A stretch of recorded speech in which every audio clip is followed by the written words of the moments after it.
હરે કૃષ્ણ. તો સ્વાગત છે બધા ભક્તોનું ભગવદ્ ગીતાના સત્સંગ કાર્યક્રમની અંદર. તો આજે આપણે શ્રીમદ ભગવદ્ ગીતા યથારૂપ અધ્યાય ક્રમાંક 3, જેનું નામ છે કર્મયોગ, અને તેનો શ્લોક ક્રમાંક જોવાના છીએ 30. તો હું શ્લોકનું ઉચ્ચારણ કરું છું. મયી સર્વાણી કર્માણી સંન્યસ્યાધ્યાત્મચેતસા નિરાશી નિર્મમો ભૂત્વા યુધ્યસ્વ વિગત જ્વરઃ. મયી સર્વાણી કર્માણી સંન્યસ્યાધ્યાત્મચેતસા નિરાશી નિર્મમો ભૂત્વા યુધ્યસ્વ વિગત જ્વરઃ. હવે આપણે શબ્દાર્થ જોઈશું. મયી મારામાં, સર્વાણી સર્વ પ્રકારના, કર્માણી કર્મ, સંન્યસ્ય સર્વથા પરિત્યાગ કરીને, અધ્યાત્મ પૂર્ણ અધ્યાત્મ જ્ઞાનયુક્ત, ચેતસા ચેતના દ્વારા, નિરાશી લાભની ઈચ્છા વિના નિષ્કામ, નિર્મમ સ્વામિત્વની ભાવનાથી રહિત, ભૂત્વા થઈને, યુદ્ધસ્વ યુદ્ધ કર, વિગત જ્વર આળસુ થયા વગર. અનુવાદ હિઝ ડિવાઇન ગ્રેસ એસી ભક્તિવેદાંત સ્વામી શીલ પ્રભુપાદ દ્વારા. શીલ પ્રભુપાદ કી જય.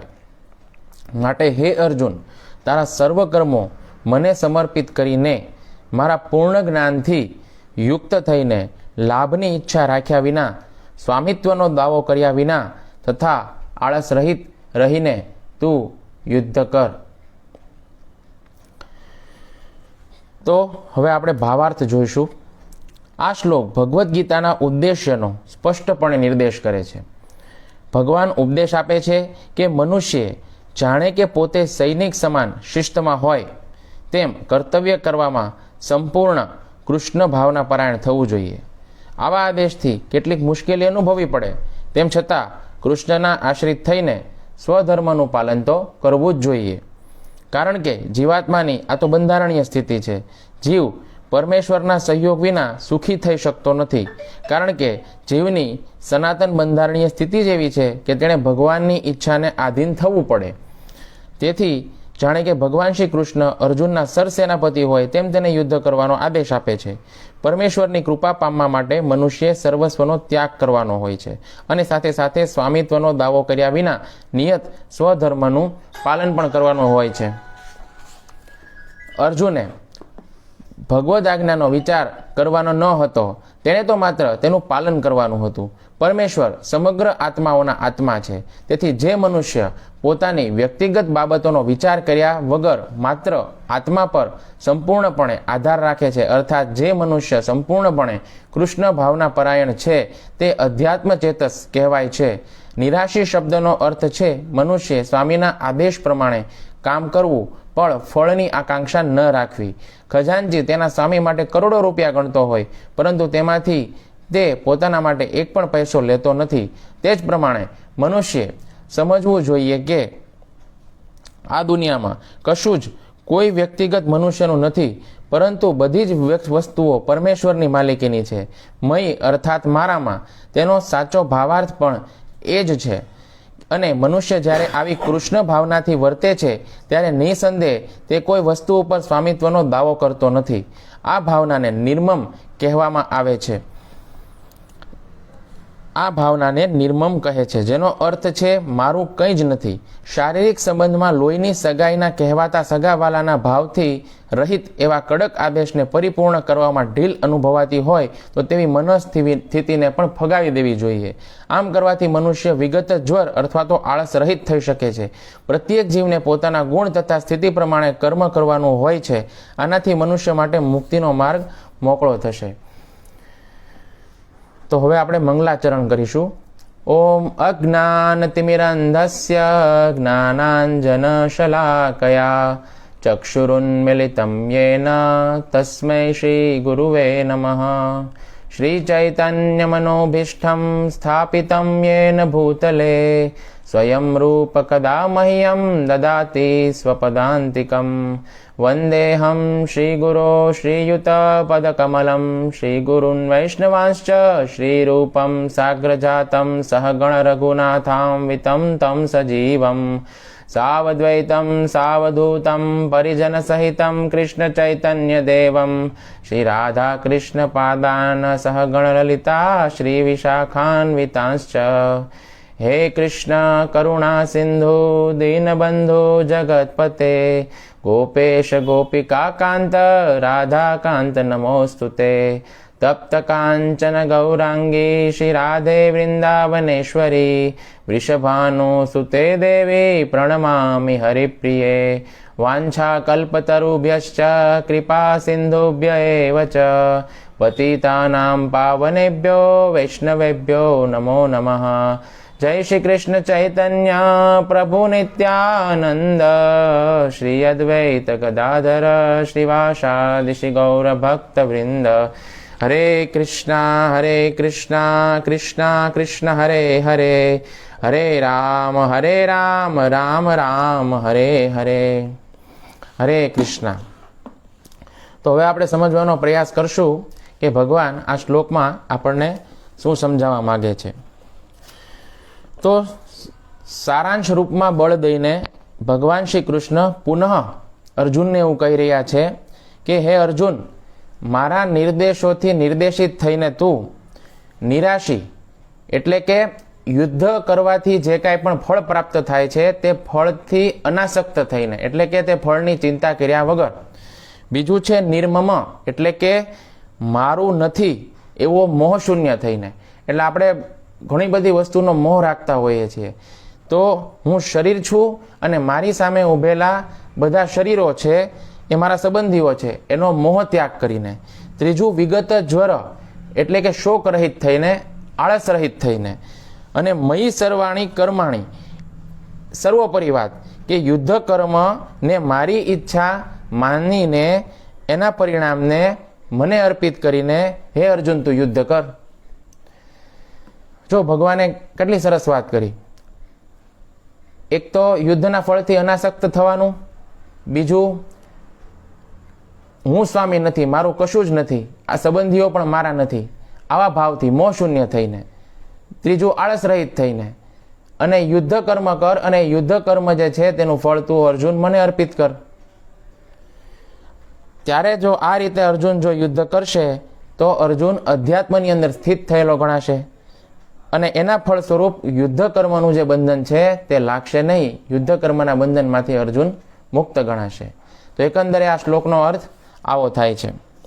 તો હવે આપણે પહેલી લાઈન સમજીએ કે શ્લોકની પ્રથમ પંક્તિમાં ભગવાન કહે છે મયી સર્વાણી કર્માણી સંન્યસ્ય અધ્યાત્મ ચેતસા, એટલે કે શું?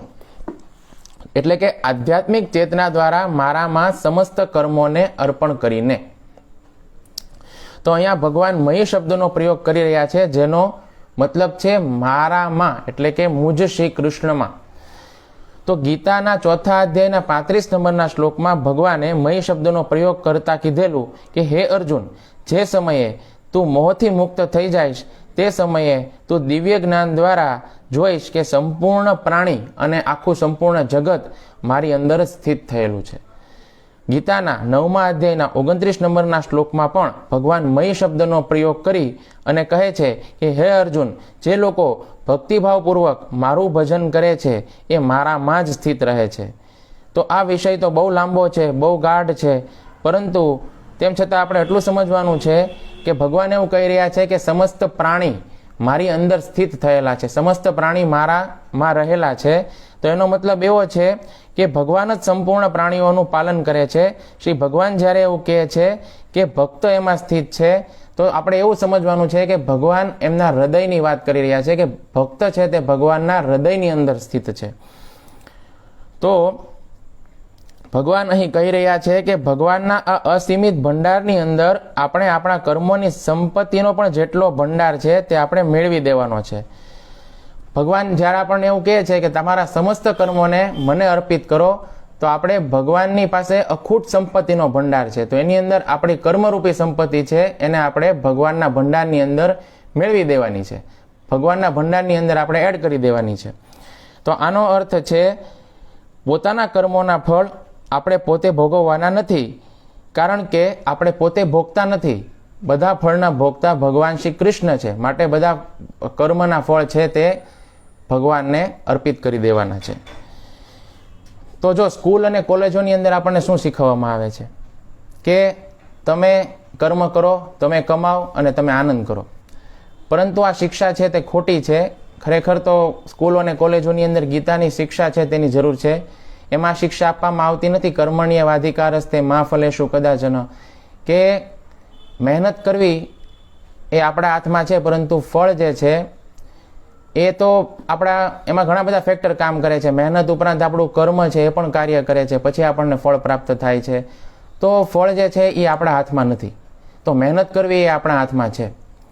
તો ભગવાન એવું કહે છે કે તમે કર્મ કરો, પરંતુ તેના જે ફળ છે તે મને અર્પિત કરો. પછીના શબ્દો છે સર્વાણી કર્માણી. તો ભગવાન અહીં કહી રહ્યા છે મયી સર્વાણી કર્માણી સંન્યસ્ય, અર્થાત મને જ સંપૂર્ણ કર્મ અર્પિત કરો. તો અહીં સર્વાણી કર્માણીનો મતલબ છે બધી જ પ્રકારના કર્મ. તો જો આપણાથી પૂર્વકાળમાં પણ ઘણા બધા કર્મ થયેલા છે, અત્યારે વર્તમાન કાળની અંદર પણ આપણે ઘણા બધા કર્મો કરી રહ્યા છીએ, અને ભવિષ્ય કાળમાં પણ આપણા ઘણા બધા કર્મો થવાના છે. તો આ બધા જ કર્મો જે છે તેનો સમાવેશ મયી સર્વાણી કર્માણીની અંદર થાય છે, કે તમામ પ્રકારના કર્મોને આપણે કૃષ્ણને અર્પિત કરવા જોઈએ. તમે જુઓ, કૃષ્ણ જે છે ને એ ઓપરેટર છે, અને આપણે બધા જીવો છે તે કોઓપરેટર છીએ. તો જો આપણે કૃષ્ણ જે છે એ ઓપરેટર છે, બધી જ વસ્તુને કંટ્રોલ કરનારા છે, તો આપણે બધાએ કૃષ્ણના આપણે સૌ કૃષ્ણના આશ્રિત છીએ, કૃષ્ણના કંટ્રોલની અંદર છીએ, તો આપણે એમના સહાયક બનવું જોઈએ. એક વખત શું થયું કે શરીરની બધી ઇન્દ્રિયો છે ને એણે ભેગા થઈને નક્કી કર્યું કે ભાઈ આ પેટ છે ને એ તો કાંઈ કરતું નથી. આપણે બધા હાથ એમ કહે છે કે હું મારું કામ કરું છું, જીભ એમ કહે છે કે હું મારું કામ કરું છું, કાન પણ એમ કહે છે કે હું મારું કામ કરું છું, નાક એમ કહે છે હું મારું કામ કરું છું, પણ આ પેટ છે ને એ કાંઈ કરતું નથી. પેટને બધી વસ્તુ એમને મફતમાં મળે છે, અને આપણે બધી જ ઇન્દ્રિયો મળીને કાર્ય કરીએ છીએ. તો આ બધી જે ઇન્દ્રિયો છે એ બેઠીને ચર્ચા કરતી હતી, એનું હેડ હતું ને બુદ્ધિ હતી. એટલે બધાએ ભેગા થઈને નક્કી કર્યું કે આપણે હડતાલ કરીએ, આ પેટને કશું જ આપણે આપવું નથી. હાથ કે હું કોળિયો છે એ મોઢે સુધી લઈ જ ન જાવ, એટલે પેટને ખાવાનું ન મળે. તો બધી ઇન્દ્રિયોએ ભેગા થઈને હડતાલ કરી કે પેટને કશું જ મળે નહીં. તો પછી 4-5 દિવસ સુધી પેટને કશું જ ખોરાક ન મળ્યો, તો જે કંઈ પણ એનર્જી ઉત્પન્ન થાય છે, એનર્જીનું જે કેન્દ્ર છે એ તો પેટ છે. પેટમાંથી જ બધી ઇન્દ્રિયોને એનર્જી મળે છે. હવે જો પેટ સુધી જ ખોરાક ન પહોંચે તો એનર્જી કોઈ પણ ઇન્દ્રિયોને મળે નહીં, અને ઇન્દ્રિયોને એનર્જી ન મળી એટલે પછી બધી ઇન્દ્રિયો જ્યારે બુદ્ધિ પાસે જાય છે, ત્યારે બુદ્ધિએ કીધું કે બધી જ જે એનર્જી છે એનો જે મુખ્ય સોર્સ, મુખ્ય સ્ત્રોત છે એ તો પેટ છે. અને તમે હડતાલ કરી અને પેટને જ ખાવાનું આપવાનું બંધ કર્યું, એમાં તો તમે તમારા પગ ઉપર જ કુહાડો માર્યો છે. તો બસ આપણે બધા હાથ તો કરીએ છીએ, આપણે બધા આપણા પગ ઉપર જ કુહાડો મારીએ છીએ. બધી જ વસ્તુના સોર્સ, બધી જ વસ્તુનું કેન્દ્ર ભગવાન શ્રી કૃષ્ણ છે. તો આપણે એવું વિચારીએ છીએ કે હું ભગવાન શ્રી કૃષ્ણથી સ્વતંત્ર થઈ અને આનંદ ભોગવીશ, તો આ આપણી ભૂલ ભરેલી માન્યતા છે. આપણે ભગવાન શ્રી કૃષ્ણથી દૂર થઈને, ભગવાન શ્રી કૃષ્ણથી સ્વતંત્ર થઈને ક્યારેય આપણે આનંદિત, ક્યારેય સુખી થવાના નથી. કારણ કે આ એક ખૂબ મોટો ભ્રમ છે. એક પાન જ્યારે વૃક્ષ સાથે જોડાયેલું હોય ત્યારે હંમેશા લીલુંછમ અને હર્યુંભર્યું રહે છે, પરંતુ વૃક્ષથી જો અલગ થલગ થઈ જાય તો એનું કોઈ અસ્તિત્વ નથી રહેતું, એ સુકાઈ જાય છે, કરમાઈ જાય છે. તો આવી જ રીતે આપણે જો ભગવાન સાથે હંમેશા જોડાયેલા રહેશું તો આપણને એ સુખ અને આનંદ મળશે. નહીતર જે કાંઈ પણ સુખ અને આનંદ મળે છે આપણને ભૌતિક જગતની અંદર, એ સુખ અનિત્ય અને અસ્થાયી હોય છે, જેનો અનુભવ આપણે બધાએ ઓછા વત્તા અંશે કર્યો હશે. તો અહીં ભગવાન કર્મની વાત કરે છે. તો કર્મ છે એમાં પૂર્વકાળના પણ તમામ કર્મ આવી જાય છે, વર્તમાન કાળના પણ કર્મ આવે છે, અને ભવિષ્યમાં થનારા તમામ પ્રકારના કર્મો પણ આવે છે. તો જો આપણે કર્મ જે છે એની ગતિ ખૂબ ગહન છે. આપણે જે કાંઈ પણ કર્મો કરીએ છીએ, અત્યારે આપણું જે કાંઈ પણ શરીર છે તેની રચના થઈ છે, તો એ પાપ અને પુણ્ય આ બંનેને ભેગા થઈ અને આપણને એક શરીરની રચના થઈ છે, અને આપણને એક શરીર ભોગવવા માટે મળ્યું છે અને આપણે પ્રારબ્ધ ભોગવી રહ્યા છીએ. હવે આપણે આ શરીરની અંદર જો આપણે ભક્તિ કરીએ, ભગવાન શ્રી કૃષ્ણ જે છે તેની ભક્તિ કરીએ તો શું થાય છે?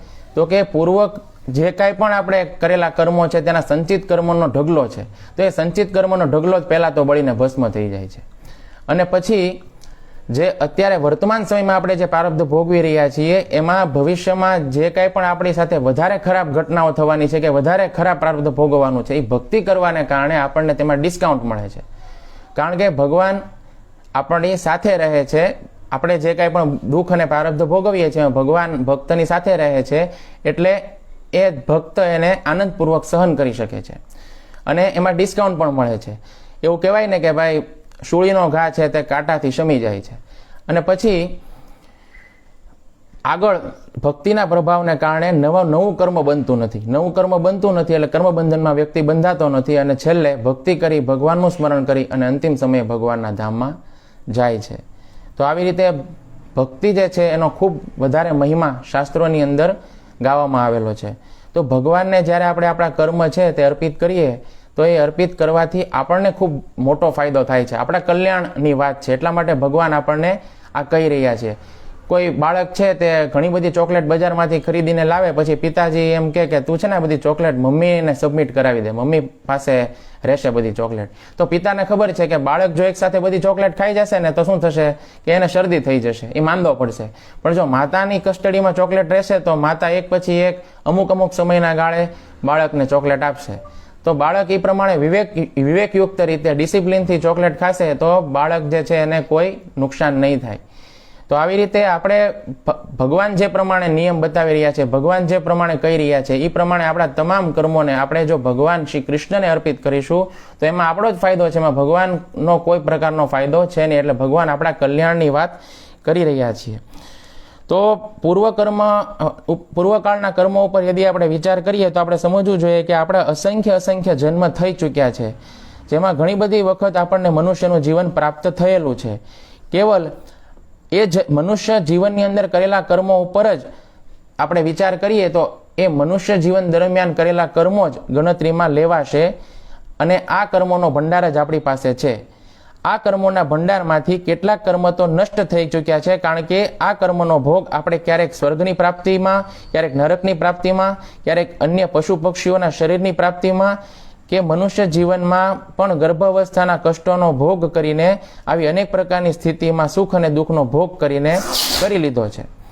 પરંતુ આપણા કર્મોનો ભંડાર હજુ પણ ખતમ થયો નથી. હજુ પણ આટલો મોટો ભંડાર ભરેલો છે અને એ અસીમિત છે. એને ભોગવવા માટે ન જાણે આપણે આગળ કેટલા જન્મ લેવા પડશે એની હજુ આપણને ખબર નથી. તો યદ્યપિ એક દ્રષ્ટિથી આ બધા કર્મ શુભ અને અશુભ બંને પ્રકારના છે, પરંતુ જો આપણે ખૂબ ઊંડાણપૂર્વક જોઈએ તો આ બધી પ્રકારના કર્મ છે તે અશુભ જ કર્મ છે, કારણ કે બધા કર્મની અંદર કૃષ્ણ સામેલ નથી. કૃષ્ણને ભૂલી અને આપણે જે કોઈ પણ શુભ કર્મ કરીએ છીએ એ શુભ કર્મ પણ એક અશુભ કર્મ જ ગણાશે, કારણ કે આપણે કૃષ્ણનું વિસ્મરણ કરી અને કર્મ કરી રહ્યા છીએ. અને આ પ્રકારના કર્મો કરીને ભલે તે શુભ કર્મ પણ હોય તો એ શુભ કર્મ દ્વારા આપણે જે કાંઈ પણ ફળ પ્રાપ્ત કરીએ છીએ કે જે કોઈ પણ લોક પ્રાપ્ત કરીએ છીએ એ એકદમ અનિત્ય અને અસ્થાયી હશે. અને અનિત્ય અને અસ્થાયી હોવાને કારણે એ શુભ કર્મ પણ અશુભ કર્મ જ ગણાશે. તો આ પ્રકારનું જે સુખ છે તે અત્યંત તુચ્છ છે. એટલા માટે શ્રી કૃષ્ણના સેવારૂપી કર્મથી યદિ શુભ કર્મની તુલના કરવામાં આવે તો હંમેશા ત્રાજવાની અંદર કૃષ્ણની સેવારૂપી જે ફળ છે તે હંમેશા ઊંચું જ રહેવાનું. જે શુભ કર્મ છે તેનું ફળ એટલું બધું નથી જ રહેવાનું. તો આ બધા જે કર્મ છે પૂર્વકાળના જે કર્મ છે એને આપણે શ્રી કૃષ્ણને અર્પિત કરવા જોઈએ. આનું પરિણામ એ થશે કે આપણા પૂર્વ કર્મનો જેટલું પણ ખાતું છે તે બધું સમાપ્ત થઈ જશે. જુઓ, ભગવાન શ્રી કૃષ્ણ એવું કહે છે, સર્વધર્માન પરિત્યજ્ય મામેકમ શરણમ વ્રજ અહમ ત્વામ સર્વ પાપેભ્યો મોક્ષેષ્યામિ મા શુચ. કે ભગવાનની શરણમાં જ્યારે કોઈ જીવ આવે છે ને તો પછી ભગવાન એનો ભૂતકાળ નથી જોતા. ચાહે તેણે ગમે તેટલા પાપ કર્યા હોય, ગમે તેટલો મોટો ચાંડાલ હોય, ગમે તેટલા પૂર્વ જન્મની અંદર ખરાબમાં ખરાબ કર્મ કર્યા હોય, પણ ભગવાન એનો ભૂતકાળ જોતા નથી. ભગવાન તો એ જોવે છે કે એ મારી શરણમાં આવ્યો છે. તો ભગવાનની શરણમાં જવું એ બહુ સારી બાબત છે. એટલે દરેક વ્યક્તિએ ભગવાનનો આશ્રય ગ્રહણ કરવો જોઈએ, ભગવાનની શરણ ગ્રહણ કરવી જોઈએ અને ભગવાનની પ્રસન્નતા માટે જ દરેક કર્મ કરવું જોઈએ. હવે આવે છે વર્તમાન કાળના કર્મ, કે અત્યારે વર્તમાન કાળના જે આપણે કર્મો કરી રહ્યા છીએ, તો અહીંયા એવા વ્યક્તિની ચર્ચા ચાલી રહી છે જે પૂર્ણતયા રીતે કૃષ્ણ ભાવના ભાવિત વ્યક્તિ છે. તો આવો વ્યક્તિ ક્યારેય પોતાના મનમાંના ઢંગથી, એટલે કે મનમાની રીતે કોઈ કાર્ય નહીં કરે. એના જીવનનું જે કેન્દ્ર છે તે ઇન્દ્રિય તૃપ્તિ નથી, એના જીવનનું કેન્દ્ર છે તે ભગવાન શ્રી કૃષ્ણ છે અને ભગવાન શ્રી કૃષ્ણને પ્રસન્ન કરવા આ એના જીવનનું લક્ષ્ય છે. તો જ્યાં સુધી અર્જુનની વાત છે, તો અર્જુનને તો સ્વયં ભગવાન આજ્ઞા દઈ રહ્યા છે કે અર્જુન તારે શું કરવાનું છે, તારે શું નથી કરવાનું. હવે આપણી સાથે તો એવું નથી, આપણી સાથે તો ભગવાન શ્રી કૃષ્ણ નથી.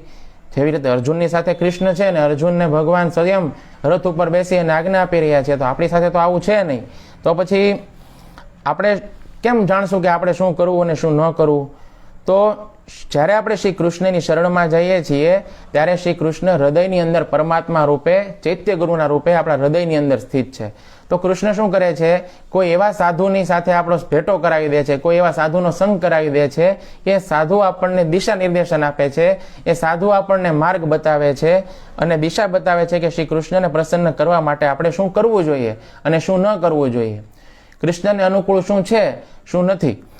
તો સામાન્યતઃ વર્તમાન કાળમાં આપણા કર્મ એવા હોવા જોઈએ જે શાસ્ત્ર, સાધુ અને આચાર્યની સાથે સંમત હોય. શાસ્ત્ર, સાધુ અને આચાર્ય આ ત્રણેય આજ્ઞા આપે એ પ્રકારના આપણા કર્મો જો હશે તો ભગવાન શ્રી કૃષ્ણ પ્રસન્ન થશે. અને ભગવાન શ્રી કૃષ્ણ પ્રસન્ન થશે તો આ પ્રકારના કર્મો ભગવાન શ્રી કૃષ્ણને અર્પિત થયેલા કર્મો ગણાશે. સિમ્પલ વાત છે.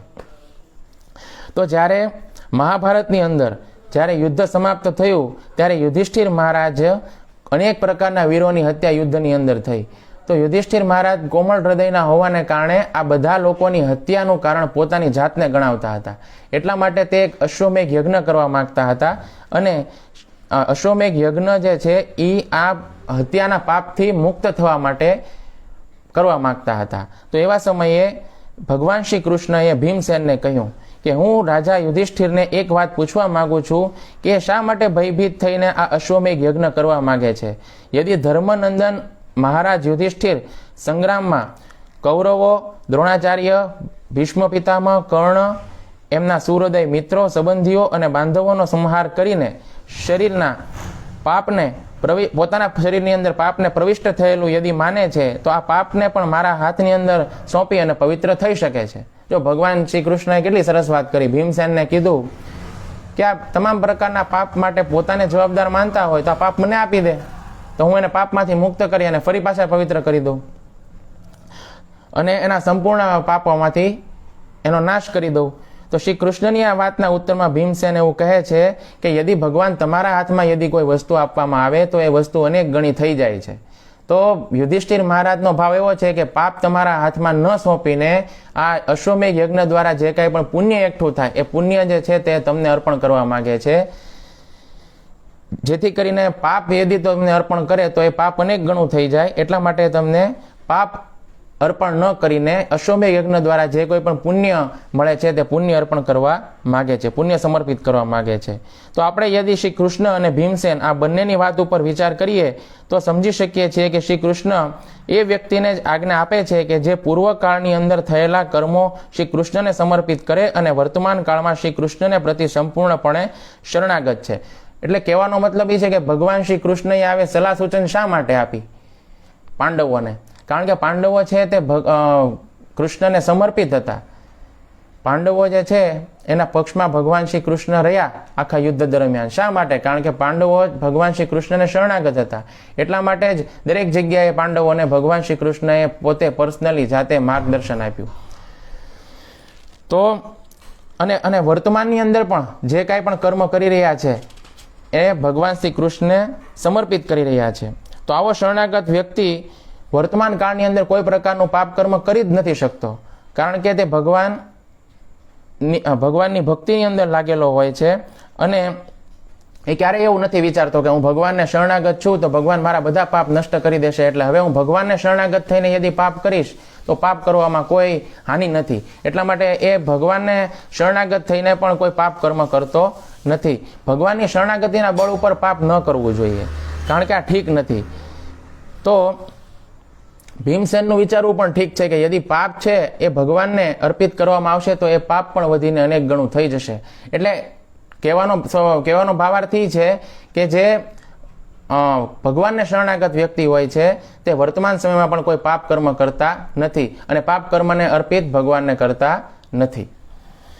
હવે છે ભવિષ્યકાળના કર્મની વાત. તો જ્યાં સુધી ભવિષ્યકાળના કર્મોની વાત છે તો આપણે સમજવું જોઈએ કે વ્યક્તિ વર્તમાન કાળમાં શ્રી કૃષ્ણને પ્રતિ શરણાગત છે તો એ હંમેશા એવું જ ચાહે છે, એની ઈચ્છા અંદરની હૃદયની હંમેશા એવી જ રહે છે કે હું હંમેશાને માટે ભગવાનની સેવાની અંદર રહું, ભગવાનને પ્રસન્ન રાખું. જેમ કે એક વખત ભગવાન શ્રી કૃષ્ણને માથું દુખતું હતું, તો મેં કોઈ કથા સાંભળી હતી કે ભગવાન શ્રી કૃષ્ણને માથું દુખી રહ્યું હતું, તો એ સમયે એમનું માથું નારદજીએ પૂછ્યું કે તમારું કઈ રીતે ઉતરે? તો યદિ કોઈ ભક્તની ચરણ ધૂળી મારા માથા ઉપર લગાવવામાં આવે તો મારું માથું ઉતરી જાય. તો નારદ મુનિ ઘણા બધા લોકો પાસે જાય છે, ત્યારે કોઈ જગ્યાએથી એમને પોઝિટિવ આન્સર નથી મળતો. તેવા સમયે જ્યારે વ્રજની અંદર ગોપીઓ પાસે જઈ અને નારદ મુનિ કહે છે કે તમારા ચરણની ધૂલી આપો, તો વ્રજની ગોપીઓ પૂછે છે કે એનો કયા આશયથી તમે આવ્યા છો? ત્યારે એ કહે છે કે તમારા ચરણની ધૂલીથી ભગવાનને જે માથું દુખે છે એ માથું ઉતરી જાય એમ છે. તો ગોપીઓ હસતા હસતા એમ કહે છે કે તમે લઈ જાઓ. પણ નારદ મુનિ એમ કહે છે કે આના માટે તો તમારે નરક જવું પડશે, કેમ કે તમારા પગની ચરણ ધૂળી યદિ ભગવાન પોતાના માથે લગાવશે તો એના માટે તો ઘોર નરકની સજા થશે. તો એમને કોઈ નરકની પણ પરવા નથી. એમને તો ભગવાન શ્રી કૃષ્ણની પ્રસન્નતા માટે નરકમાં જવા માટે પણ તૈયાર છે. જો પ્રભુપાદજી છે તે વૈકુંઠમાંથી અહીંયા ભૌતિક જગતની અંદર આ દુઃખાલયની અંદર આવ્યા છે. શા માટે? પ્રચાર કરવા માટે, આપણી જેવા બધા જીવોનો ઉદ્ધાર કરવા માટે, કૃષ્ણની પ્રસન્નતા માટે. તો એમના માટે આ જે ભૌતિક જગત છે કે વૈકુંઠ છે એમાં કોઈ અંતર નથી. તો હંમેશા કૃષ્ણની પ્રસન્નતા છે તે મહત્વની છે. તો જે ભવિષ્યકાળના જે કર્મ છે એના વિષયમાં આપણે એવું જ કહી શકીએ કે જે વર્તમાન કાળમાં ભગવાન જે છે તેને શરણાગત છે, એની ઈચ્છા હંમેશા એવી રહે છે કે ભગવાનની પ્રસન્નતા માટે જ હું કર્મ કરતો રહું, ભગવાનની સેવામાં હંમેશા હું લાગેલો રહું. જે નરકલોકની અંદર જે સંભાળ રાખે છે યમરાજ, એ યમરાજ નરકલોકની અંદર સંભાળ રાખતા રાખતા ભગવાનની ભક્તિ કરે છે, ભગવાનના મહાન ભક્ત છે, નરકની અંદર પણ ભગવાનની ભક્તિ કરે છે.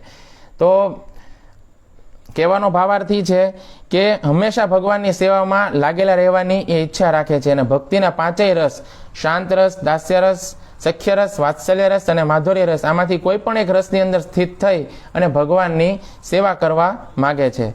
તો ભવિષ્યના કર્મોને સમર્પિત કરવાની વાત જ નથી આવતી, કારણ કે ભવિષ્યકાળની અંદર એ શરણાગત વ્યક્તિ શ્રી કૃષ્ણની સેવાને અતિરિક્ત અન્ય કોઈ પણ કર્મ કરવા માંગતો નથી.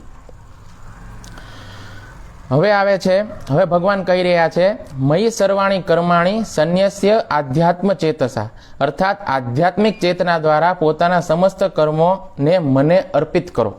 તો અહીં ભગવાન સંન્યસ્ય શબ્દનો પ્રયોગ કરી રહ્યા છે, એનો મતલબ છે મને અર્પણ કરીને. તો જે સંન્યાસ શબ્દ છે, તો સંન્યાસ શબ્દ છે તે બે શબ્દોને મળીને બનેલો છે, સમ અને ન્યાસ. તો સમનો મતલબ છે બહુ સારી રીતે, અને ન્યાસ મતલબ સંપત્તિ સોંપી દેવી. તો સંન્યાસ શબ્દનો મતલબ થાય છે કે એક તો ધરોહરના રૂપમાં સોંપવું અને બીજું પૂરેપૂરું સોંપી દેવું, એટલે કે અધિકારપૂર્વક સોંપી દેવું.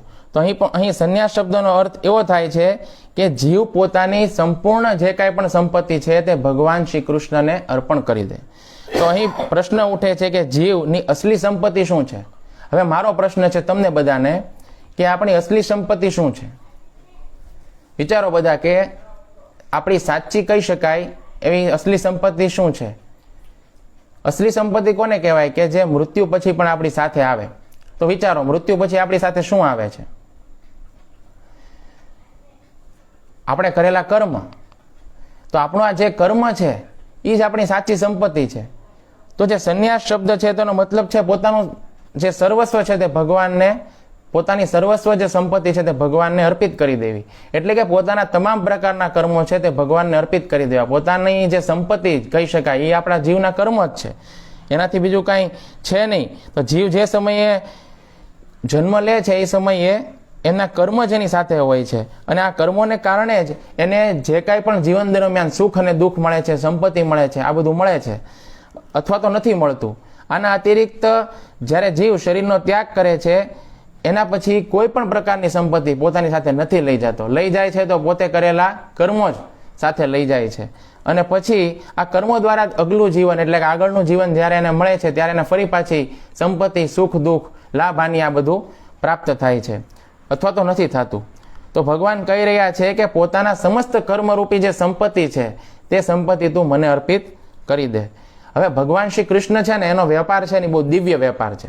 જો આપણે અહીંયા જે ભૌતિક જગતમાં જે વેપાર થાય છે ને એવો ભગવાન શ્રી કૃષ્ણનો વેપાર નથી. હવે ભૌતિક જગતની અંદર છે ને કોઈ દરિદ્ર વ્યક્તિ છે એ ધનવાન વ્યક્તિને એવું કે ગરીબ વ્યક્તિને એવું કે તારી પાસે રહેલી તમામ પ્રકારની સંપત્તિ તું મને આપી દે તો મારી પાસે રહેલી તમામ પ્રકારની સંપત્તિ હું તને આપી દઈશ. તો આવું શક્ય છે? કોઈ ગરીબ વ્યક્તિ કોઈ ખૂબ ધનિક અને મોટા બંગલાવાળા વ્યક્તિને પોતાની પાસે રહેલું બધું આપી દે તો સામેવાળો વ્યક્તિ પણ શું પોતાની પાસે રહેલું બધું આપી દેશે? નહીં આપે. પણ કૃષ્ણના કેસમાં એવું નથી. કૃષ્ણને આપણે જો આપણી પાસે રહેલું સર્વસ્વ આપી દેશું તો કૃષ્ણ એની પાસે રહેલું સર્વસ્વ આપણને આપી દેશે. એ આપણા કાર્ય કરવા માટે બંધાઈ જશે. એક ભગવાન છે તે ભક્તને આધીન થઈ જશે. તો શ્રી કૃષ્ણ આ પ્રકારનો વ્યવહાર કરે છે કારણ કે આપણે કૃષ્ણ જે છે એ વ્યવહાર કરે છે, પ્રેમનો વ્યવહાર કરે છે. એટલે આપણે સરસ એક ભજન છે તમે બધા સાંભળ્યું હશે કે સબસે ઊંચી પ્રેમ સગાઈ. તો સૌથી ઊંચી સગાઈ છે પ્રેમની સગાઈ. તો કૃષ્ણનો આપણો જે વ્યવહાર છે, વ્યાપાર છે તે પ્રેમનો વ્યાપાર છે. અને કૃષ્ણ જે છે એની કૃષ્ણને આપણી વચ્ચે જ્યારે પ્રેમનો વ્યાપાર થઈ રહ્યો હોય ત્યારે કૃષ્ણ કાંઈ જોતા નથી. કૃષ્ણને જ્યારે આપણે આપણું સર્વસ્વ આપી દઈએ છીએ ત્યારે કૃષ્ણ પણ પોતાની બધી જ સંપત્તિ છે તે આપણને આપી દેશે. એવું નથી જોતા કે મારો આમાં ઘાટો થઈ જશે, મને આમાં ખોટ જશે, એવું નથી જોતા. તો શ્રી કૃષ્ણ આવા વ્યક્તિને પોતાના પ્રેમથી એ પ્રકારે જોડી દે છે કે શ્રી કૃષ્ણની પ્રત્યેક વસ્તુને શ્રી કૃષ્ણની જ સેવામાં એ વ્યક્તિ લગાડી દે છે. જ્યારે કોઈ વ્યક્તિ ભગવાન શ્રી કૃષ્ણ જે છે તેની સાથેના પ્રેમમાં હોય તો પછી સંસારની તમામ પ્રકારની વસ્તુઓને ભગવાનની સેવામાં લગાડે છે. જો શીલ પ્રભુપાદ છે એનું જીવન તમે જુઓ, શીલ પ્રભુપાદે દરેક વસ્તુ એમની પાસે જે કાંઈ પણ હતી એ દરેક વસ્તુને ભગવાનની સેવામાં એમણે નિયોજિત કરી, ભગવાનની સેવામાં લગાડી. હવે આવે છે અધ્યાત્મ ચેતસા. તો અધ્યાત્મ ચેતસા જે શબ્દ છે તેનો શું અર્થ થાય છે? તો અધ્યાત્મ ચેતસા બે શબ્દથી મળીને બનેલો છે. એક તો છે અધ્યાત્મ અને બીજું છે ચેતના. તો અધ્યાત્મ ચેતનાનો મતલબ શું થાય છે? આત્માથી સંબંધિત ચેતના. તો અત્યારે આપણી જે ચેતના છે તે કેવી ચેતના છે? તો કે ભૌતિક ચેતના છે. બધી ભૌતિક વસ્તુઓથી સંબંધિત ચેતના છે. કારણ કે આપણે બધા પોતાની જાતને શરીર માનીએ છીએ. તો શરીર અને શરીર સાથે સંબંધિત બધી વસ્તુઓને પોતાની માનીએ છીએ. એટલે આપણી જે આંતરિક ચેતના છે તે ભૌતિક ચેતના છે. આપણે આપણી જાતને જો આત્મા માનીએ અને આત્મા માનીએ તો આત્મા સાથે સંબંધિત જે ચેતના છે તેને શું કહેવાય છે? તો કે આધ્યાત્મિક ચેતના કહેવાય છે. તો આ પ્રકારે આપણે સમજવું જોઈએ કે આધ્યાત્મિક ચેતના અને ભૌતિક ચેતના બંને એકબીજાથી વિપરીત છે. તો અહીં ભગવાન કહી રહ્યા છે કે આધ્યાત્મિક ચેતના દ્વારા પોતાના સમસ્ત કર્મોને શ્રી કૃષ્ણને અર્પિત કરવા જોઈએ. જો ભૌતિક ચેતના દ્વારા નહીં પરંતુ આધ્યાત્મિક ચેતના દ્વારા. એટલે કે આપણે આત્મા છીએ, ભગવાનના અંશ છીએ, જીવેર સ્વરૂપ હે કૃષ્ણેર નિત્યદાસ. આપણે ભગવાન શ્રી કૃષ્ણના નિત્યદાસ છીએ. આવી આપણી ઓરિજિનલ ઓળખ સાથે આપણે તમામ પ્રકારના જે કાંઈ પણ કર્મો કરીએ છીએ તે આધ્યાત્મિક ચેતના સાથે તેમને અર્પિત કરવા જોઈએ, એમને સમર્પિત કરવા જોઈએ. તો આનો અર્થ એ છે કે જ્યારે આપણી ચેતના આધ્યાત્મિક નથી હોતી ત્યારે આપણે જે કાંઈ પણ કર્મો કરીએ છીએ તે આપણે ભગવાન શ્રી કૃષ્ણને સમર્પિત નથી કરી શકતા. કેમ નથી કરી શકતા? કારણ કે આપણી ચેતના છે તે ભૌતિક ચેતના છે, આધ્યાત્મિક ચેતના નથી. આનું કારણ છે કે યદિ આપણે સમસ્ત કર્મ શ્રી કૃષ્ણને અર્પિત કરવા માંગીએ તો સર્વપ્રથમ આપણે સમજવું જોઈએ કે શ્રી કૃષ્ણ કોણ છે. અને શ્રી કૃષ્ણ કોણ છે એ સમજવું હોય તો પહેલાં આપણે એ સમજવું જોઈએ કે હું કોણ છું. કારણ કે આપણે ભગવાનના અંશ છીએ. ભગવાન છે તે વિભુ છે, આપણે અણુ છીએ. જેવી રીતે ચોખાનો એક બહુ મોટો કોથળો હોય એમાં કઈ પ્રકારના ચોખા છે એ આપણે સમજવું હોય ને તો આપણને ચોખાનો વેપારી હોય ને થોડાક સેમ્પલ આપે કે આ એક ચોખો છે એ તમે જો આ ચોખો છે ને આ પ્રકારનો છે તો આખી ગુણ પછી એ પ્રમાણેની હોય. એવી રીતે આપણે પોતાની જાતને જ્યારે ઓળખશું કે હું એક અણુ આત્મા છું, સચ્ચિદાનંદનો અંશ છું. તો આપણે જ્યારે પોતાની જાતને ઓળખશું તો વિભુ જે પરમાત્મા છે, વિભુ જે ભગવાન છે, એને પણ આપણે કૃષ્ણને પણ આપણે ઓળખી શકશું. તો આપણે પહેલાં પોતાની જાતનો પરિચય કેળવવો પડશે. જે સમયે આપણે પોતાને શરીરથી અલગ અણુ આત્મા સમજીએ છીએ ત્યારે આપણી ચેતના ભૌતિક ચેતના ન રહીને આધ્યાત્મિક ચેતના કહેવાય છે. પછી આનાથી આગળ જઈને આપણે જ્યારે ભગવાન શ્રી કૃષ્ણને સમજી જઈએ છીએ અને સમજીએ છીએ કે આપણે ભગવાન શ્રી કૃષ્ણના નિત્ય દાસ છીએ, ત્યારે આ ચેતના આધ્યાત્મિક ચેતનાથી પણ આગળ જઈને એક સ્ટેપ વધારે કૃષ્ણ ચેતના કહેવાય છે. તો હવે આ કૃષ્ણ ચેતનાની દ્વારા જ આપણે આપણા સમસ્ત કર્મો ભગવાન શ્રી કૃષ્ણને અર્પિત કરી શકીએ છીએ. આપણી અંદરની ચેતના જ્યારે શુદ્ધ કૃષ્ણ ચેતના હશે ને ત્યારે આપણો ભાવ પણ એવો અંદરથી જાગશે કે હું જે કાંઈ પણ કર્મ કરું એ ભગવાન કૃષ્ણની પ્રસન્નતા માટે કરું. પછી એ કર્મ જે છે તે બધા જ અનાસક્ત થઈને કર્મ થશે. તો આને કહેવાય છે કૃષ્ણ ભાવના મૃત. તો ગીતાના 13મા અધ્યાયના 22 નંબરના શ્લોકના તાત્પર્યમાં શીલ પ્રભુપાદ લખે છે કે કૃષ્ણ ભાવના મૃતમાં સ્થિત થયા વિના ભૌતિક ચેતના મનુષ્યને એક શરીરથી બીજા શરીરની અંદર દેહાંતરણ કરવા માટે બાધ્ય કર્યા કરે છે. તો અહીંયા શ્રી કૃષ્ણ અર્જુનને યુદ્ધ કરવાનો આદેશ દઈ રહ્યા છે, પરંતુ એ ચેતનાનું પણ વર્ણન કરી રહ્યા છે જેમાં અર્જુનને યુદ્ધ કરવાનું છે. જો ભગવાન અર્જુનને યુદ્ધ કરવાનું નથી કહી રહ્યા કે ભાઈ જા અર્જુન યુદ્ધ કર, પણ ભગવાન કઈ ચેતનામાં યુદ્ધ કરવું એનો પણ આદેશ ભગવાન અર્જુનને દઈ રહ્યા છે. આધ્યાત્મિક ચેતનામાં રહીને સ્થિત થઈને યુદ્ધ કરવાનું ભગવાન કહી રહ્યા છે. તો આત્મા અને શરીરની વચ્ચે અંતરનું જે જ્ઞાન છે તે સતોગુણથી ઉત્પન્ન થાય છે, પરંતુ પૂર્ણ જ્ઞાન દિવ્ય છે જે સતોગુણથી પણ ઉપર છે, જેમાં આત્મા છે તેનું શ્રી કૃષ્ણની સાથે નિત્ય સંબંધનું જ્ઞાન હોય છે. પછી આ જ્ઞાન દ્વારા જ્યારે શ્રી કૃષ્ણને સમસ્ત કર્મ અર્પિત કરી દેવામાં આવે છે તો એને ભક્તિ યોગ કહેવામાં આવે છે.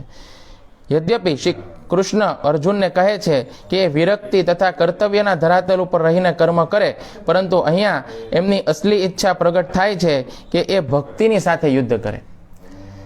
તો જો ભગવાન શ્રી કૃષ્ણ અર્જુનને કૃષ્ણ ભાવના ભાવિત બની અને યુદ્ધ કરવાનું કહે છે. આ રીતે જો અર્જુન યુદ્ધ કરશે તો સામે અબજો લોકો છે તેની હત્યા કરવા છતાં પણ એના કર્મના બંધનથી અર્જુન બંધાશે નહીં. તો આધ્યાત્મિક જે અધ્યાત્મ ચેતના છે એ અધ્યાત્મ ચેતનાનો એક મતલબ થાય છે અધ્યાત્મ તત્વને જાણવું. તો અહીંયા ભગવાન કૃષ્ણ પાસે અર્જુન પ્રથમ શ્લોકની અંદર એવું કહી રહ્યા છે અર્જુન ભગવાન શ્રી કૃષ્ણને કે હે ભગવાન, તમે આ યુદ્ધરૂપી ઘોર કર્મની અંદર મને શા માટે લગાડી રહ્યા છો? આમ કહીને તે યુદ્ધ ન કરવાની ભગવાન શ્રી કૃષ્ણને વાત કરે છે કે મારે યુદ્ધ નથી કરવું, કારણ કે આ યુદ્ધ છે તે ખૂબ ઘોર કર્મ છે. તો અહીં ભગવાન અર્જુનને કહી રહ્યા છે કે હે અર્જુન, તું આધ્યાત્મિક ચેતના દ્વારા યુદ્ધ કર, કારણ કે અધ્યાત્મ તત્વને જાણીને જો તું યુદ્ધ કરીશ તો આ યુદ્ધ જે છે એ કોઈ ઘોર કર્મ નથી. આ યુદ્ધ કોઈ પ્રકારનું ખરાબ કર્મ નથી. પછી આગળ જે મહાભારત છે એ મહાભારતની અંદર એક પ્રસંગ આવે છે કે જે સમય શ્રી કૃષ્ણ મહાભારત યુદ્ધની પછી હસ્તિનાપુરથી દ્વારકા તરફ જઈ રહ્યા હતા તે સમયે માર્ગની અંદર ઉત્તંગ મુનિનો આશ્રમ આવ્યો. તો ભગવાન પોતાના રથમાંથી ઉતરી અને ઉત્તંગ મુનિના આશ્રમ ઉપર ગયા અને ત્યાં આગળ જઈ અને એમણે મહાભારતના યુદ્ધના સમાચાર સંભળાવ્યા. અમને વાત કરી કે ભાઈ મહાભારત યુદ્ધની અંદર ઘણા બધા વીરોનો સંહાર થયો છે. તો ઉત્તંગ મુનિને તો આધ્યાત્મ તત્વનું જ્ઞાન નહોતું, એટલે એમણે સમસ્ત વીરોની હત્યાનો દોષ શ્રી કૃષ્ણ ઉપર લગાવ્યો કે શ્રી કૃષ્ણ તમારે કારણે એટલા બધા વીરોની હત્યા થઈ અને કુરુક્ષેત્રના મેદાનની અંદર એટલું બધું નરસંહાર થયો. તો એમણે કહ્યું કે શ્રી કૃષ્ણ કૌરવ તમારા પ્રિય સંબંધી હતા, તેમ છતાં પણ તમે તેમની રક્ષા ન કરી, એટલા માટે હું તમને શ્રાપ આપીશ. હે મધુસૂદન, તમે તેમને રોકી શકતા હતા, તેમ છતાં તમે એવું ન કર્યું, એટલે એમણે ક્રોધમાં આવીને હું તમને શ્રાપ આપીશ આવી વાત કરી. તો ઉત્તંગ મુનિની આ વાત ઉપર શ્રી કૃષ્ણ જે છે તેમણે તેમના અજ્ઞાનની નિંદા કરી. એમના અજ્ઞાનની નિંદા કર્યા પછી શ્રી કૃષ્ણએ ઉત્તંગ મુનિને કીધું, હે ભૃગુનંદન, હું જે કંઈ પણ જાણું છું એને તમે વિસ્તારપૂર્વક સાંભળો. હું તમને અધ્યાત્મ તત્વ વિશે વાત કરું છું. યાદ રાખો કે કોઈ પણ મનુષ્ય થોડી પણ તપસ્યાના બળ ઉપર મારો તિરસ્કાર નથી કરી શકતો. હું નથી ચાહતો કે તમારી તપસ્યા નષ્ટ થઈ જાય. હે બ્રહ્મર્ષિ, તમને વિદિત થવું જોઈએ કે તમોગુણ, રજોગુણ અને સત્વગુણ આ બધા ભાવ મારી અંદર જ આશ્રિત છે. રુદ્રો અને વસુઓને પણ તમે મારાથી જ ઉત્પન્ન સમજો. સંપૂર્ણ પ્રાણી મારી અંદર છે. સંપૂર્ણ પ્રાણીઓમાં હું સ્થિત છું. આ વાતને તમે સારી રીતે સમજી લો. આમાં તમને કોઈ પ્રકારનો સંશય ન હોવો જોઈએ.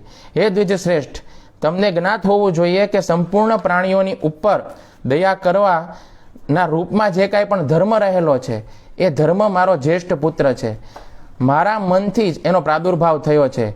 હે ભાર્ગવ, આ ધર્મમાં પ્રવૃત્ત થઈને પાપ કર્મોથી નિવૃત્ત જે લોકો થઈ ગયા છે એ મનુષ્યોની સાથે સદા હું નિવાસ કરું છું. હું ધર્મની રક્ષા અને સ્થાપના માટે ત્રણેય લોકોની અંદર ઘણી બધી યોનિઓમાં અવતાર ધારણ કરી અને એ બધા રૂપો અને વેશોને અનુરૂપ વર્તાવ પણ કરું છું. અધર્મમાં લાગેલા બધા જ પ્રકારના મનુષ્યોને દંડ દેવા વાળો, પોતાની મર્યાદાથી ક્યારેય ચ્યુત ન થવા વાળો ઈશ્વર હું જ છું. જ્યારે જ્યારે યુગ પરિવર્તિત થાય છે ત્યારે ત્યારે ભિન્ન ભિન્ન યોનિઓની અંદર પ્રવિષ્ટ થઈ અને ધર્મ મર્યાદાની સ્થાપના પણ હું કરું છું. આ સમયે મેં મનુષ્ય યોનિમાં હું અવતરિત થયો છું. એટલા માટે કૌરવોની ઉપર ઈશ્વરીય શક્તિનો પ્રયોગ ન કરી મેં દીનતાપૂર્વક સંધિ માટે પ્રાર્થના કરેલી, પરંતુ મોહગ્રસ્ત થવાને કારણે એમણે સંધિનો પ્રસ્તાવ ઠુકરાવી દીધો. આને કારણે ક્રોધમાં ભરી અને મેં કૌરવોને મોટા મોટા ભય દેખાડ્યા અને બહુ જ એમને ડરાવ્યા અને ધમકાવ્યા તથા યથાર્થ રૂપથી યુદ્ધનું જે ભાવિ ભવિષ્ય થવાનું છે, ભાવિ ભવિષ્યનું પણ દર્શન કરાવ્યું. તેમ છતાં પણ અધર્મથી યુક્ત અને કાળથી ગ્રસ્ત હતા. એટલા માટે મેં જે સંધિનો પ્રસ્તાવ રાખ્યો અને મેં જે કંઈ પણ વાત એમની સામે મૂકી એ વાત માનવા માટે તે તૈયાર ન થયા, રાજી ન થયા. પછી ક્ષત્રિય ધર્મ અનુસાર યુદ્ધમાં તે માર્યા ગયા. તો આમાં કોઈ સંદેહ નથી કે આ બધા સ્વર્ગલોકની અંદર જ ગયા છે. કારણ કે જો યુદ્ધની અંદર બધા લોકો જે છે જેણે યુદ્ધ કર્મ કર્યું, ક્ષત્રિયનો ધર્મ નિભાવ્યો, એ બધાને છેલ્લે સ્વર્ગલોકની પ્રાપ્તિ થઈ. તો શ્રી કૃષ્ણ દ્વારા કહેલા આ આધ્યાત્મિક જ્ઞાનને સાંભળી અને ઉત્તંગ મુનિ એ શ્રી કૃષ્ણને પ્રણામ કર્યા, એમની સ્તુતિ કરી અને શ્રી કૃષ્ણને પ્રસન્ન કર્યા અને પોતાના અજ્ઞાત જનિત અપરાધને કારણે ક્ષમાયાચના પણ કરી. તો અહીંયા ભગવાન શ્રી કૃષ્ણ અર્જુનને કહી રહ્યા છે કે હે અર્જુન, તો જે યુદ્ધને ઘોર કર્મ કહી રહ્યો છો એ યદિ આધ્યાત્મિક ચેતનામાં સ્થિત થઈ જઈશ તો આ યુદ્ધ જે છે એમાં કોઈ દોષ નથી, કોઈ પ્રકારનો તને કર્મ બંધન લાગશે નહીં. એટલા માટે હે અર્જુન, આધ્યાત્મિક ચેતનામાં સ્થિત થઈને તું યુદ્ધ કર. હવે આપણે શ્લોકના બીજી પંક્તિના જે શબ્દો છે તેમાં જઈશું. ભગવાન બીજી પંક્તિના શબ્દોની અંદર કહી રહ્યા છે, નિરાશી નિર્મમો ભૂત્વા યુદ્ધસ્વ વિગત્વ જ્વર. અર્થાત નિરાશ, નિર્મમ તથા વિગત જ્વર થઈને યુદ્ધ કરો. તો પાછળની પંક્તિની અંદર ભગવાને કહેલું કે હે અર્જુન, આધ્યાત્મિક ચેતના દ્વારા તું જે કાંઈ પણ કર્મ કરે છો એ સમસ્ત કર્મ તું માને અર્પણ કર. તો અહીં પ્રશ્ન ઉઠે છે કે અર્જુન આવું કરેંગે તો આવું અર્જુન કરશે તો પછી એનું પરિણામ શું થશે? તો આ પ્રશ્નના ઉત્તરમાં ભગવાન અહીં 3 પ્રકારના બંધનથી અર્જુન મુક્ત થઈ જશે એવું કહે છે. કયા કયા 3 પ્રકારના બંધનો? એક તો છે નિરાશી, અર્થાત આશાનું જે બંધન છે એનાથી મુક્ત થઈ જશે. બીજું છે નિર્મમ, એટલે કે મમતાનું, મોહનું જે બંધન છે એનાથી મુક્ત થઈ જશે. અને ત્રીજું વિગત જ્વર, એટલે કે આળસમાંથી અર્જુન મુક્ત થઈ જશે. હવે આપણે આ ત્રણેય વાત ઉપર ક્રમપૂર્વક ચર્ચા કરીશું. પહેલા તો છે નિરાશી. નિરાશી શબ્દ જે છે એનો મતલબ શું થાય છે? અહીંયા આપણે એ મતલબ લેવાનો છે કે એવો વ્યક્તિ કે જે કોઈ પ્રકારની આશા ન કરતો હોય. તો નિરાશી શબ્દનો મતલબ થાય છે કે કોઈ પ્રકારની આશા ન કરે તેવો વ્યક્તિ. તો ભગવદ્ ગીતાના 5મા અધ્યાયના 29ના શ્લોકની અંદર ભગવાન એમ કહે છે કે ભોક્તારામ યજ્ઞ તપસામ સર્વલોક મહેશ્વર સુહૃદય સર્વભૂતાનામ જ્ઞાત્વા મામ શાંતિ મૃચ્છતિ. એટલે કે શ્રી કૃષ્ણને 3 પ્રકારથી યદિ આપણે જાણી લઈએ તો આપણને શાંતિ પ્રાપ્ત થાય છે. એક તો શ્રી કૃષ્ણ પરમ ભોક્તા છે, બીજું શ્રી કૃષ્ણ જ પરમેશ્વર છે, બધા લોકના સ્વામી છે, અને ત્રીજું શ્રી કૃષ્ણ આપણા સૌના સુહૃદય છે. આ 3 વાતોના પ્રકાશમાં આપણે આ 3 વાતોની ચર્ચા એક પછી એક કરવાના છીએ. તો ગીતાના 5મા અધ્યાયના 29 નંબરના શ્લોકમાં ભગવાને કહ્યું કે પહેલી વાત તો આપણે એ સમજવી જોઈએ કે શ્રી કૃષ્ણ જ પરમ ભોક્તા છે. આપણે બધા પરમ ભોક્તા નથી. આપણે બધા બાળકોનો ઉછેર કઈ રીતે કરીએ છીએ? બાળકોને જ્યારે આપણે ઉછેરીએ, નાના બાળકોને આપણે બાળપણની અંદર શું કહીએ કે બેટા મેં તને આ વસ્તુ લાવી દીધી, તું અહીંયા આવ અહીંયા ગાલ ઉપર આપણે એને પોતાની નજીક બોલાવીએ, ખોળામાં બેસાડીએ, પોતાના તરફ આકર્ષવાનો પ્રયાસ કરીએ, પોતાના તરફ પ્રેમ વધે બાળકનો, એવી બધી આપણે વસ્તુઓ એને એક પછી એક લાવીને બાળકને આકર્ષિત કરે, બાળકને ખુશ કરે એવી વસ્તુઓ લાવીને દઈએ, જેથી કરીને આપણી તરફનું આકર્ષણ, આપણી તરફનો પ્રેમ છે તે વધે તેવો આપણે પ્રયત્ન કરીએ. જ્યારે એક ભક્ત એના બાળકનો ઉછેર કરે છે ને, ત્યારે એ ભગવાનના યશને ગાય છે, ભગવાનની કથા કરે છે, ભગવાનનું કીર્તન કરે છે. તો એ બાળક જે છે તેનો જે પ્રેમ છે તે ભગવાન તરફ વધે છે. પોતાનું કોઈ મહત્વ, પોતાનું કોઈ વ્યક્તિત્વ ઉજાગર એ વ્યક્તિ નથી કરતો, પણ ભગવાન જે છે તેના ભગવાનનું યશોગાન કરે છે. તો આપણે એ જ સમજવાનું છે કે આપણે સ્વામી નથી, આપણે ભોગતા નથી. ભોગતા છે તે ભગવાન છે, દરેકે દરેક વસ્તુના ભોગતા છે તે ભગવાન છે. અને આપણે જ્યારે ભગવાન ભોગતા છે ને, ભગવાનને કોઈ વસ્તુ આપણે સમર્પિત કરીએ છીએ, જેમ કે આપણે ભગવાનને ભોગ લગાવીએ છીએ, ભોગ અર્પિત કરીએ છીએ, તો ભગવાન આપણને એ વસ્તુ વધારે શુદ્ધ કરીને, વધારે પવિત્ર કરીને આપણને વસ્તુ પાછી આપે છે. તો એમાં આપણો જ ફાયદો છે.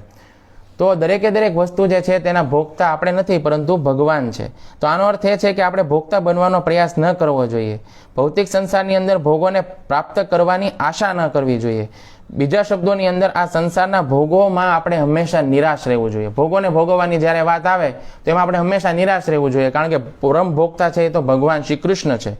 જે સમયે ભોગોની પ્રાપ્તિ થઈ જાય એ સમયે આપણે પ્રસન્ન ન થઈને હંમેશા નિરાશ રહેવું જોઈએ. ઓહો, એટલા બધા ભોગ આપણને પ્રાપ્ત થયા. જ્યારે સુદામા છે તેને દ્વારકા જેવો વૈભવ ભગવાન આપ્યો તો સુદામા એકદમ નિરાશ થઈ ગયા કે ભાઈ આ બધા વૈભવનું મારે શું કામ, આ બધા વૈભવની અંદર રહીને હું ભગવાનનું નામ તો પેલા ઝૂંપડીમાં લેતો હતો એવો તો લઈ નથી શકતો. એટલે એને ભગવાનને કીધું કે મારે આ બધાની જરૂર નથી, હું તો પેલા ઝૂંપડીમાં તમારું નામ લેતો હતો. એ વધારે સારી સ્થિતિ હતી. તો ભોગો જ્યારે આપણી પાસે આવે ત્યારે વધારે આપણે પ્રસન્ન ન થઈને ભોગો પ્રત્યે શું થવું જોઈએ? નિરાશ થવું જોઈએ. તો આમાં પ્રભુપાદજી એક બહુ સરસ ઉદાહરણ આપે છે. પ્રભુપાદ તાત્પર્યની અંદર કોષાધ્યક્ષનું ઉદાહરણ આપે છે. કેશિયર હોય છે, કેશિયર છે, પૈસા ગણે છે, પણ પૈસા મારા છે એવું નથી માનતો. પૈસા ગણીને પાછા જે કાંઈ પણ પેટીમાં, જે બોક્સમાં મૂકવાના હોય બોક્સમાં, તિજોરીમાં મૂકી દે છે, અને જે સરકારની માલિકીના પૈસા છે માની અને પોતે માત્ર કાર્ય કરે છે અનાસક્ત ભાવે. તો બસ આવી રીતે આપણે પણ જે કંઈ પણ કર્મ કરીએ છીએ, કર્મને કરતા સમયે કર્મોના ફળ ભોગવવાની આશા ન કરવી જોઈએ, પરંતુ શ્રી કૃષ્ણને પ્રસન્ન કરવાની આશા સાથે આપણે કર્મ કરવું જોઈએ કે ભગવાન શ્રી કૃષ્ણને હું કઈ રીતે પ્રસન્ન કરી શકું. બસ આ એક જ આશા આપણે રાખવી જોઈએ. તો અહીં ભગવાન કહી રહ્યા છે કે અર્જુન, તું યદિ આધ્યાત્મિક ચેતનાની અંદર સ્થિત થઈ અને સંપૂર્ણ કર્મ મને અર્પિત કરીશ તો પહેલું પરિણામ તો એ આવશે કે યુદ્ધ તું નિરાશ થઈને કરીશ. એટલે કે એ સમયે એવી આશા નહીં રાખ કે યુદ્ધનું ફળ મને વિજય અને રાજ્ય છે તે મળશે અને એ મારે ભોગવવાના છે. જો યુદ્ધ છે એ જીતે કોઈ રાજા એટલે એને શું મળે? મોટું રાજ્ય મળે, ઘણી બધી સંપત્તિ મળે, અને આ બધું હું ભોગવીશ એવું જ્યારે રાજા વિચારે તો એ કર્મના બંધનમાં બંધાય, અને કર્મના બંધનમાં બંધાય તો આ જન્મ મૃત્યુના ચક્રમાંથી ક્યારેય છૂટે નહીં, ફસાઈ જાય. પરંતુ જ્યારે એ યુદ્ધ કરે, પણ યુદ્ધ જે છે એ નિરાશ થઈને કરે, એટલે કે આવું જે કાંઈ પણ ફળ પ્રાપ્ત થાય, વિજય પ્રાપ્ત થાય, મોટું રાજ્ય પ્રાપ્ત થાય, આ બધા વસ્તુ જે છે એનાથી અનાસક્ત રહીને, એટલે કે નિરાશ થઈને, ફળ ઉપર કોઈ પ્રકારની આશા ન રાખીને યદિ જો યુદ્ધ કરે તો પછી આ જે કર્મ છે તે ભગવાન શ્રી કૃષ્ણને અર્પિત થયેલું કર્મ ગણાશે, આવું ભગવાન કહે છે. તો ભગવાન પહેલા અધ્યાયની અંદર કહી જ ચૂકેલા છે કે મારે વિજય અને રાજ્યને ભોગવવા નથી, એટલા માટે હું યુદ્ધ કરવા માંગતો નથી. પરંતુ ભગવાન હવે અર્જુનને એવું કહી રહ્યા છે કે આધ્યાત્મિક ચેતનાની અંદર સ્થિત થઈ અને અર્જુન તું યુદ્ધ કર, કારણ કે ભાઈ ભોગતા તું નથી, ભોગતા તો હું છું. અહીં આટલા બધા લોકો જે છે એનો સંહાર થશે, તું મારી પ્રસન્નતા માટે યુદ્ધ કરીશ અને આ ફળ મને અર્પિત કરી દઈશ તો તને કોઈ પ્રકારનું પાપ લાગવાનું નથી. તો યુદ્ધમાં તારી વિજય થશે, તારી વિજય નહીં થાય યુદ્ધમાં મારી વિજય થશે. રાજ્ય છે એ તને નહીં મળે, અંતમાં રાજ્ય તને પ્રાપ્ત નહીં થાય, પરંતુ રાજ્ય મને પ્રાપ્ત થશે. અને યદિ રાજ્ય તને પણ પ્રાપ્ત થઈ ગયું તો તું તો કૃષ્ણનો મહાન ભક્ત છો, એટલા માટે આખી પ્રજાને પણ તું કૃષ્ણ ભાવના ભાવિત બનાવીશ. અને આખી પ્રજા જો કૃષ્ણ ભાવના ભાવિત બનશે, ભક્ત બનશે, તો આ કર્મ પણ મને જ અર્પિત થયેલું ગણાશે. તો આપણે જે આપણી જે કાંઈ પણ આશાઓ છે એ બધી આશાઓને ભગવાન શ્રી કૃષ્ણ તરફ વાળવાની છે. તો અહીં ભગવાન કહી રહ્યા છે કે અર્જુન નિરાશ થઈને યુદ્ધ કરે. આનો મતલબ એ છે કે શ્રી કૃષ્ણના અતિરિક્ત અન્ય કોઈ પણ વ્યક્તિની ઉપર એ આશા ન રાખે કે એ એની રક્ષા કરશે. ભગવાન શ્રી કૃષ્ણ જે છે એ એકમાત્ર એના રક્ષક છે, આવું એ માને. તો નિરાશ થવાનો મતલબ એ નથી કે આશા કોઈ પ્રકારની કરવાની જ નથી.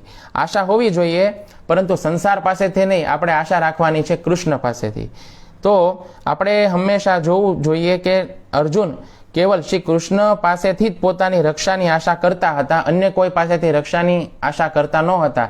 માટે આપણને એ ફેમસ પ્રસંગ યાદ આવે છે કે જે દુર્યોધન અને અર્જુન બંને જ્યારે કૃષ્ણ પાસે જાય છે તો અર્જુન કૃષ્ણને માગે છે, જ્યારે દુર્યોધન છે તે નારાયણી સેનાને માગે છે.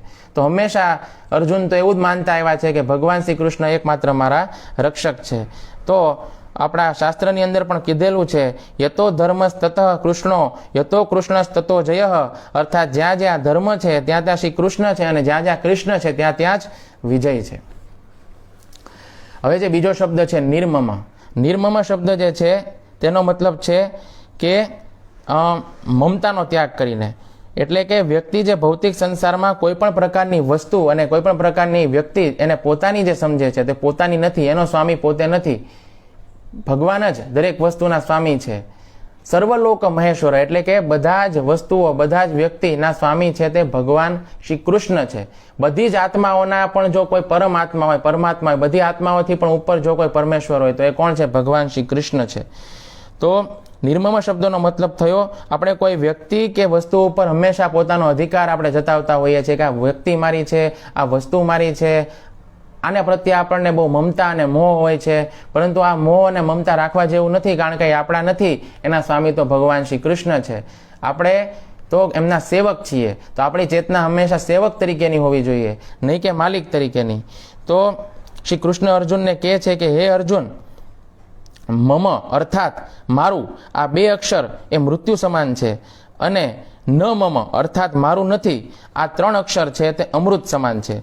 એટલે કે આ જે વ્યક્તિ આ સંસારની અંદર મમતા રાખે છે એ વ્યક્તિ મૃત્યુથી બંધાયેલો છે, અને જે વ્યક્તિ આ સંસાર જે છે એ મમતાના બંધનોને તોડી નાખે છે એ વ્યક્તિ મૃત્યુથી છૂટેલો છે. તો આપણે આપણી જે મમતા છે એને પણ ભગવાન શ્રી કૃષ્ણ તરફ જ વાળવાની છે. તો અહીં ભગવાન કહી રહ્યા છે કે અર્જુન તું નિર્મમ થઈને યુદ્ધ કર, એટલે કે મમતા અને મોહનો ત્યાગ કરીને અર્જુન તું યુદ્ધ કર. તો આનો અર્થ એ પણ છે કે શ્રી કૃષ્ણના અતિરિક્ત અન્ય કોઈ પણ વ્યક્તિના પ્રત્યે આપણે મમતા ન રાખવી જોઈએ. નિર્મમ થવાનો મતલબ એ છે કે સંસાર પ્રત્યે કોઈ પ્રકારની મમતા હોવી જ ન જોઈએ. મમતા હોવી જોઈએ, પરંતુ સંસાર પ્રત્યે નહીં, પરંતુ ભગવાન શ્રી કૃષ્ણ પ્રત્યે. તો અર્જુનનું જીવન આપણે જોઈએ તો અર્જુનના જીવનમાં પણ જે મમતા છે તે કૃષ્ણ પ્રત્યે લગાતાર જોવા મળે છે. એમને મમતા કૃષ્ણ પ્રત્યે જ હતી. તમે જુઓ, જ્યારે બધી ભગવાન શ્રી કૃષ્ણની પટરાણીઓ અર્જુનના કક્ષની અંદર જાય છે અને અર્જુન સૂતા છે તો અર્જુનના રોમે રોમમાંથી કૃષ્ણ કૃષ્ણ કૃષ્ણ કૃષ્ણ આવો ધ્વનિ નીકળતો હતો. તો આનો મતલબ એ થાય છે કે 24 કલાક અર્જુન જે છે તે ભગવાન શ્રી કૃષ્ણનું સ્મરણ કરે છે અને રોમે રોમમાંથી કૃષ્ણ શબ્દ નીકળી રહ્યો હતો. તો જ્યારે એવો પ્રસંગ આવે છે કે ભગવાન આ ધરાધામને છોડી, પૃથ્વીધામને છોડી અને પોતાના પરમધામની અંદર ચાલ્યા ગયા, ત્યારે અર્જુનને એવું લાગ્યું કે મારું સર્વસ્વ છીનવાઈ ગયું. અર્જુન જે છે તેને ચારે બાજુ શૂન્યાવકાશ વાપી ગયો હોય એવું લાગ્યું. એનું શરીર યુદ્ધ કરવા માટેનું લાયક ન રહ્યું, અને યુદ્ધ કરવાની કોઈ ક્ષમતા ન રહી, એને કોઈ પ્રકારનું સૂઝબૂઝ ન રહી, એને શું કરવું એનું ભાન ન રહ્યું. ભગવાન ચૈતન્ય મહાપ્રભુ પણ શિક્ષાષ્ટકમની અંદર 7મા શ્લોકની અંદર કહે છે, શૂન્યાયિતમ જગત સર્વમ ગોવિંદમ વિરહેણ મેં. એટલે કે હે ગોવિંદ, તમારા વિરહની અંદર મને આખે આખું જગત શૂન્ય લાગે છે. શૂન્યાયિતમ જગત સર્વમ, શૂન્ય લાગે છે. શ્રીમતી રાધારાણીને પણ જે અનન્ય મમતા છે તે ભગવાન શ્રી કૃષ્ણ પ્રત્યે જ છે, એને અનન્ય મમતા છે. અને એટલા માટે શ્રી કૃષ્ણ જે છે એના વગર એને ત્રણેય લોક છે તે નાનકડા તણખલા સમાન લાગે છે. હવે જે ત્રીજો શબ્દ છે વિગત જ્વર, તો વિગત જ્વર એટલે કે આળસનો ત્યાગ કરીને. એવી વસ્તુ જે વિશેષ રૂપથી ચાલી ગઈ છે, એટલે કે શું? તો કે આળસનો ત્યાગ કરીને, જેનું આળસ વિશેષ રૂપથી ચાલુ ગયું છે. તો આપણે ભગવાન શ્રી કૃષ્ણના આદેશનું પાલન કરવાનું છે, પણ કેવી રીતે? તો કે આળસનો ત્યાગ કરીને. એટલે કેવી રીતે? મિલિટરી ડિસિપ્લિનથી. આપણે મિલિટરીની અંદર જઈએ છીએ તો મિલિટરીની અંદર બધા કામ ડિસિપ્લિનથી થાય છે કે નથી થતા? કોઈ સૈનિક છે એ બોર્ડર ઉપર યુદ્ધ કરવા માટે ગયો હોય, હવે યુદ્ધ કરવા માટે જાય અને ત્યાં આગળ આળસ કરે તો શું થાય? એમ થાય કે ભાઈ અત્યારે આ ટાઢ, છાંયો, ગરમી, ઠંડી છે, વરસાદ છે, અત્યારે યુદ્ધ નથી કરવું. ત્યાં જઈને ઊભો રહી જાય તો દુશ્મનો છે ઉડાડી દે, થોડોક આળસમાં રહી જાય ને ઉડાડી દે. તો મિલિટરી ડિસિપ્લિન હોવી જોઈએ. મિલિટરી ડિસિપ્લિન એટલે શું કે સામે કોઈ પણ પરિસ્થિતિ હોય પરંતુ શિસ્તબદ્ધ રીતે કાર્ય કરવાનું. તો આપણે ભક્તિના કાર્યો પણ મિલિટરી ડિસિપ્લિનથી કરવાના છે, શિસ્તબદ્ધ રીતે કરવાના છે. ભગવાન શ્રી કૃષ્ણએ જે કાંઈ પણ આપણને શીખવ્યું છે, જે કાંઈ પણ નિયમો આપ્યા છે, એ નિયમોનું પાલન પણ આપણે શિસ્તબદ્ધ રીતે કરવાનું છે. આપણા જે ગુરુવર્ગ અને આચાર્યોએ જે કાંઈ પણ આપણને ભક્તિના નિયમો અને જે અનુશાસનમાં રહીને આપણે કરવા જોઈએ તે આદેશ આપ્યો છે, આદેશનું પાલન પણ આપણે આળસનો ત્યાગ કરીને કરવાનું છે. તો ત્રીજી વાત છે કે શ્રી કૃષ્ણ જે છે આપણા સૌના સુહૃદય મિત્ર છે, પરમ હિતેશી છે. તો આમાં આપણે સમજવું જોઈએ કે આપણે વિગતજ્વર થઈને એટલે કે આળસનો ત્યાગ કરીને શ્રી કૃષ્ણના આદેશનું પાલન કરવું જોઈએ. શા માટે આપણે આળસનો ત્યાગ કરવો જોઈએ? કારણ કે શ્રી કૃષ્ણથી વધારે હિતકારી આપણું કોઈ છે જ નહીં. શ્રી કૃષ્ણ આપણા સુહૃદય મિત્ર છે, આપણા સૌથી નજીકના, આપણા પરમ કલ્યાણકારી મિત્ર છે. એ જે કાંઈ પણ વાત આપણને કરશે તે કલ્યાણકારી જ હશે. કદાચ આપણા સારા કલ્યાણ માટે થઈને કોઈ આપણને કઠોર નિયમ પણ આપશે, પણ એ આપણા કલ્યાણ માટે હશે. એટલા માટે આપણે આળસનો ત્યાગ કરી અને એ નિયમનું પાલન કરવાનું છે. જો આપણે નિયમનું પાલન કરશું તો એ આપણા માટે પરમ હિતકારી હશે. અર્થાત જેટલા અધિક આપણે શ્રી કૃષ્ણના આદેશનું પાલન કરશું એટલા અધિક આપણું આમાં કલ્યાણ જ કલ્યાણ થશે. તો અહીં ભગવાન જે છે એ અર્જુનને કહી રહ્યા છે કે અર્જુન, તને જે આખા સંસારનો જે મોહરૂપી જે જ્વર છે એટલે કે મોહરૂપી જે રોગ છે એને તેને જકડી લીધો છે. ભૌતિક જે આ બધા જે સંબંધીઓ છે, સગા સંબંધીઓ છે, દ્રોણાચાર્ય છે, પછી ભીષ્મ પિતામહ છે, કૌરવો છે, બધા બંધુઓ છે, બાંધવો છે, એનો જે મોહરૂપી જે જ્વર છે એનાથી તું જકડાઈ ગયો છો. એટલા માટે તારા હાથમાંથી ગાંડીવ ધનુષ્ય છે તે સરકી રહ્યું છે અને તું તારા પગ ઉપર પણ ઊભા રહેવા માટે સમર્થ નથી. પરંતુ તું તારા આધ્યાત્મિક ચેતનાની અંદર સ્થિત થા અને સમસ્ત પ્રકારના કર્મો જે છે તેને મારી અંદર સમર્પિત થઈને બધા જ પ્રકારના ફળો જે છે એમાં અનાસક્ત થઈને બધા જ પ્રકારના મોહનો ત્યાગ કરીને આળસ રહિત થઈને તું યુદ્ધ કર.